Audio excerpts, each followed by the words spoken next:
What's up, guys? Welcome back to another daily Bible reading snapshot. Today we're looking at Job 26, 27, and 28. And Job is going to talk the whole time here. No friends will interrupt at all. But he's going to say some good things and some things that are a little bit wrong. So one of the first things he does in chapter 26 is he starts talking about the friends, and he kind of sarcastically talks about how, oh yeah, you've helped me out a lot. Thanks so much for your wisdom.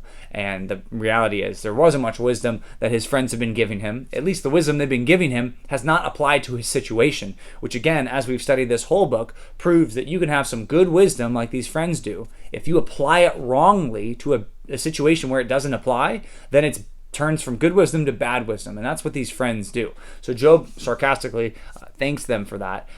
And also, he starts talking about all the things that God does. And it's interesting here because the things that God does are so amazing and different than the things that people do that sometimes we don't even stop to think about it. And Job starts to direct our attention towards this. There's so much that God does that we don't understand. And that's going to be a theme for the rest of the book. There's so much that God does that we don't even have the beginning of our understanding wrapped around. Like, we just don't get it.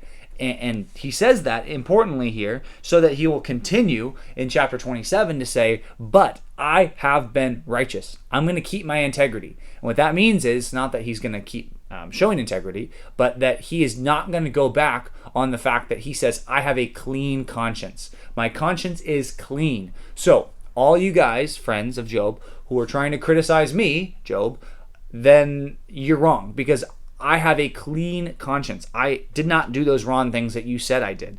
And then it's interesting, in chapter 27, he starts to talk about the things that happen to the wicked people from God. He really gets into it. He says, this is what the wicked people deserve. They deserve the pestilence and all this, the spoils being taken, and them going to bed rich and waking up with their stuff gone. Basically the stuff that happened to Job. He says, yes, the wicked, they do deserve that. But in chapter 28, he says, where can anybody find wisdom? Why does this happen to them and to me? Why does it happen to the wicked and the good? Why do good things happen to bad people and bad things happen to good people? Why does that happen? And he basically says, where can wisdom come? It cannot come from you friends, because you friends have been bad wisdom givers. But then at the end, I think he gets it right, which again, I just wish Job would have listened to his own advice here. He says, behold, the fear of the Lord, that is wisdom, and to turn away from evil is understanding. Which again proves that Job has a good understanding of God in his brain. The problem is he doesn't always live it out. The way that he talks about God is sometimes incorrect. Even the friends have a decent view of God, but the problem is, again, they are misapplying truths about God towards Job in a way that wasn't actually true.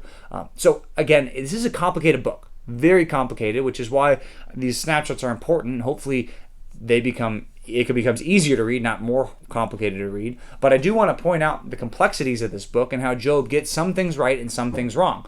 The way he talks about God starts to become bad and uncomfortable when he kind of crosses the line and starts questioning God. But here, what we see very, very clearly is he has the right understanding in his brain. But the problem is, I think it's harder for him to live it out. Just like you and I oftentimes are taught things about God, but the problem is it's easier to repeat truths that we learn about God than to really live out those truths in our day-to-day life. I think that's what we see with Job. He understands that the fear of the Lord, that's wisdom. But the reality is, if he really feared the Lord more, he wouldn't have complained so much about God and complained so much about how God was doing things that he didn't want. So anyway, that's the big lesson, I think, from today. We need to not just know the truth, but also live it out. So that's Job. But let's look today in the book of Acts. Acts chapter 11 is what we're looking at.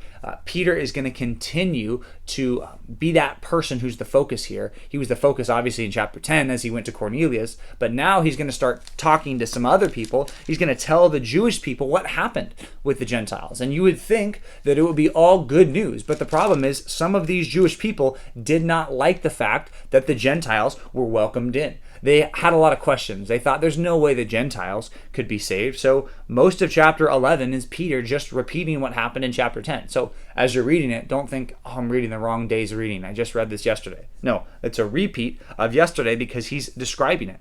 But the good news is in chapter 11, verse 18, when the people heard this, the Jewish people, when they heard what happened, they said this.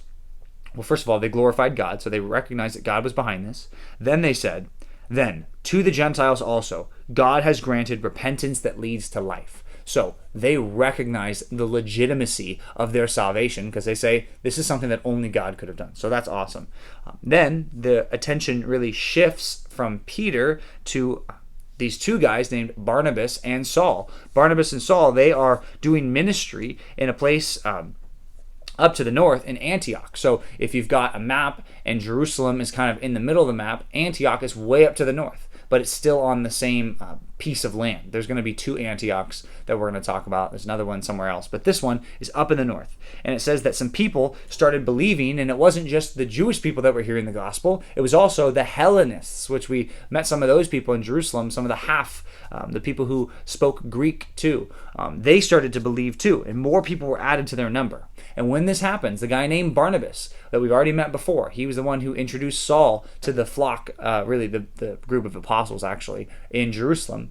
Barnabas says, I need to go find Saul. We sent him off to Tarsus. He went back to his hometown. Let's go find him. We need a lot of ministry partners to take care of all the people that are becoming Christians here in Antioch. So Paul and Barnabas, they team up here, and they're officially going to become a team that's going to be inseparable for about 5 chapters here. So anyway, and as they were preaching and ministering there, it was the first time these people were called Christians. Before that, they were just called the people of the way, because they called Jesus the way, right? But now they're called Christians, identified with Christ.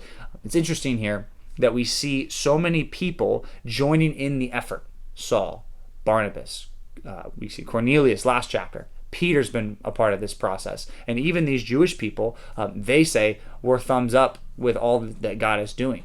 And it's something that I want you to get excited about, that God is continuing to work to save more people even today. And I want you to be excited about being a part of that group. Just like all these people joined together and said, we're going to strive for the gospel, I want you to join with other Christians in your life and say, yes, we're striving for the gospel to see more people saved today. So that is what we're reading, and I hopefully that excites you and gets you motivated to do the same thing. So thanks for being with us. We'll see you back tomorrow for another daily Bible reading snapshot.